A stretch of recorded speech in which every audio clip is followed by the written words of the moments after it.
Bonjour le CP, aujourd'hui on va continuer l'histoire de Zécaillé. On s'intéressera à l'écriture du 3 et du 4, parce que la dernière vidéo, je ne sais pas pourquoi ça n'a pas fonctionné, mais il n'y avait pas le 3, donc on va bien le faire aujourd'hui. On fera ensuite une dictée de nombres. On fera du calcul en mathématiques. Je te présenterai une nouvelle page de la battle de culture générale et on écoutera une musique d'un grand trompettiste. C'est parti!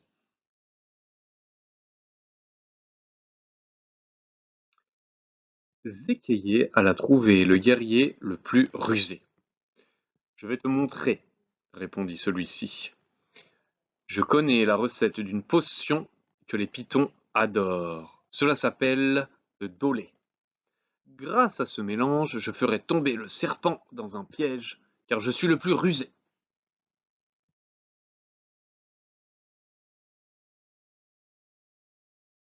C'est le plus rusé des guerriers. C'est écrit ici. Il a donc préparé le dolé.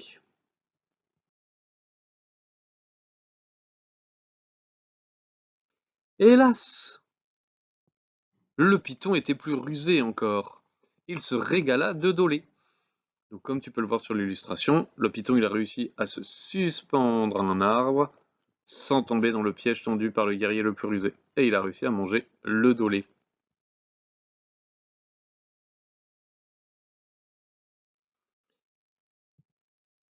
Zécaillé ne se découragea pas pour autant. Il alla trouver le guérisseur de la tribu, le grand sorcier Boutou qui sait soigner les gens et les changer en cailloux.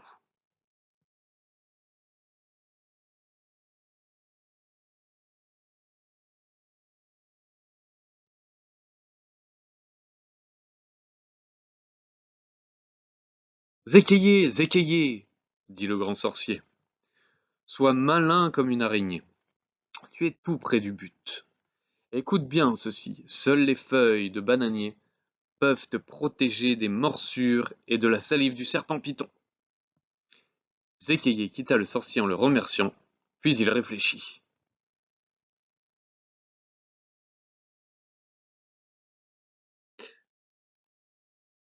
On peut voir sur cette illustration l'immense sorcier.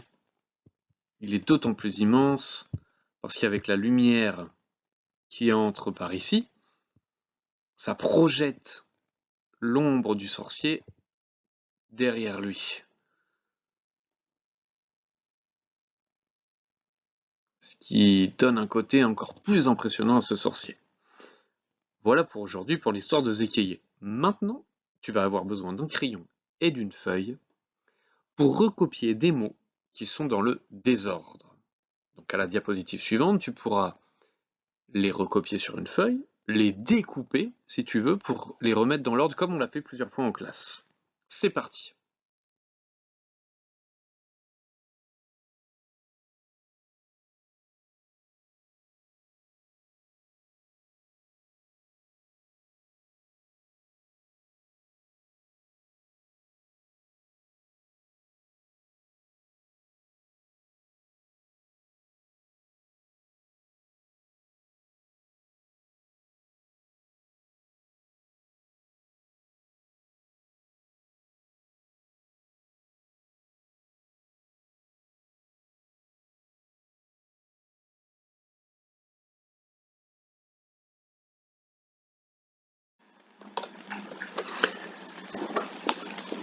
Alors maintenant, on va essayer de lire les mots qui sont sur ton écran. Et une fois qu'on les aura lus, on essaiera de les remettre dans le bon ordre pour reconstituer une phrase qui veut dire quelque chose qui a du sens. On a les mots le, plus, un autre le, on a le mot python, le mot toujours, le mot fort et le mot et. Maintenant que nous avons lu ces mots, on va essayer de repérer le premier mot et le dernier mot. On avait une technique qu'on avait expliquée en classe. Le premier mot, on sait que il commence toujours par une majuscule. Est-ce que tu l'as trouvé? Le voici. c'est le mot le. Le dernier mot, quant à lui, c'est celui qui finit par un point. Voilà. Maintenant qu'on sait qu'on a le premier mot et le dernier mot, on va pouvoir les placer au début et à la fin. Donc on aura le au tout début de la phrase et fort à la fin. Il nous reste les mots plus, le mot Python, le mot et, le mot le et le mot toujours. Après le, on va pas pouvoir mettre le plus. Le non plus. Le toujours non plus. Le et non plus. On a réussi à éliminer ces 4 mots, il nous reste donc le Python.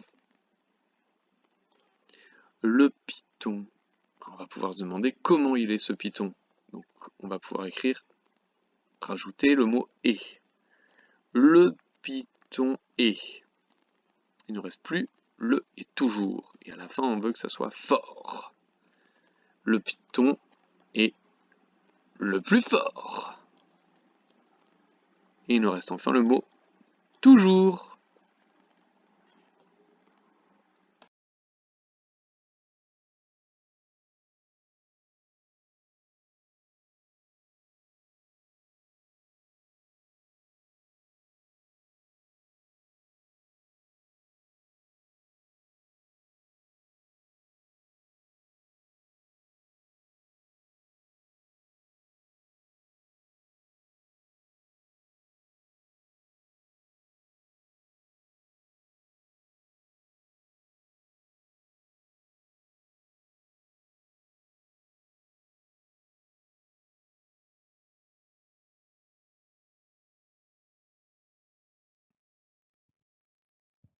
Alors pour faire le 3, on part du point qui est tout en haut et on fait 2 formes arrondies.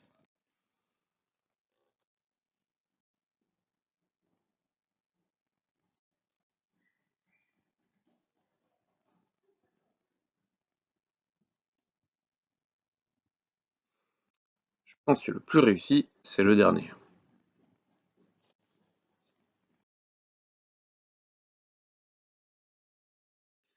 On peut passer au 4. Le 4, on part du point qui est le plus haut, on descend en diagonale vers la gauche, un trait ensuite horizontal vers la droite, puis on relève le crayon pour faire un dernier trait vertical. C'est parti.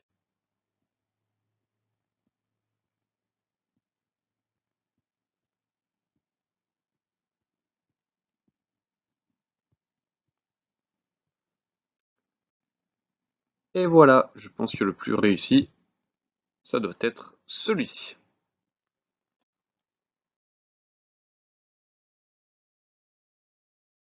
Allez, c'est maintenant parti pour la dictée de nombres. Je vais te dicter le nombre 4. Bravo. Le nombre 7.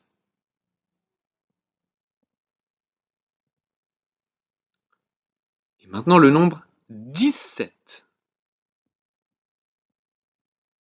Ça veut dire qu'il y a aussi un 7 dans ce nombre. Et le nombre 27.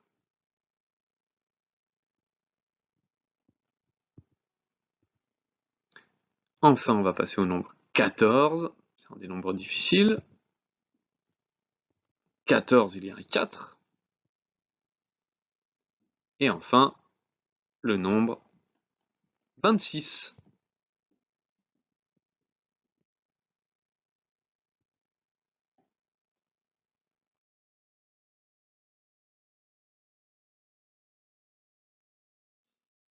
Alors là, tu vas pouvoir reproduire cette fleur, refaire cette feuille sur ta feuille avec un crayon. Il va falloir ensuite compléter pour que le résultat il soit égal à 10. Donc tu peux mettre la vidéo sur pause, essayer de faire le travail, et ensuite on passe à la correction. C'est parti. 1 plus combien pour atteindre 10? 1 plus 9. Donc là on peut utiliser la technique des 10 doigts. Ou tu peux utiliser 10 objets qui sont à la maison. 5 plus... alors ça on connaît, c'est dans les doubles. 5 plus 5 égale 10. Si on sait que 5 plus 5 égale 10, si on a 4, on peut faire 4 plus 6 égale 10. 8 plus 2 égale 10. 3 plus 7. Ouh, là c'est plus difficile maintenant. Il faut enlever 11. On enlève combien pour arriver à 10? On enlève 1. 12. On enlève 2. Et 15. On enlève 5.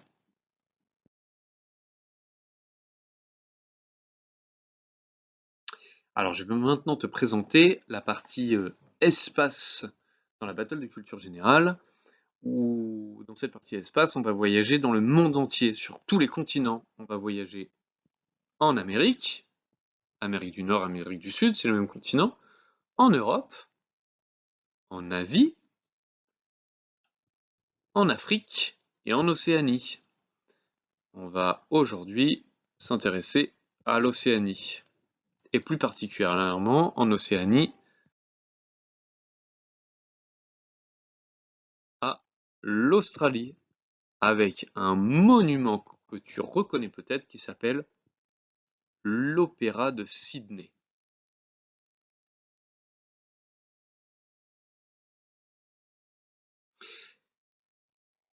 Et aujourd'hui, je voudrais te faire découvrir une musique d'un musicien très célèbre qui s'appelle Louis Armstrong, qui était un très grand joueur de trompette, qui fait partie de la famille des instruments à vent. Je te laisse écouter cette musique de Louis Armstrong. À bientôt les CP!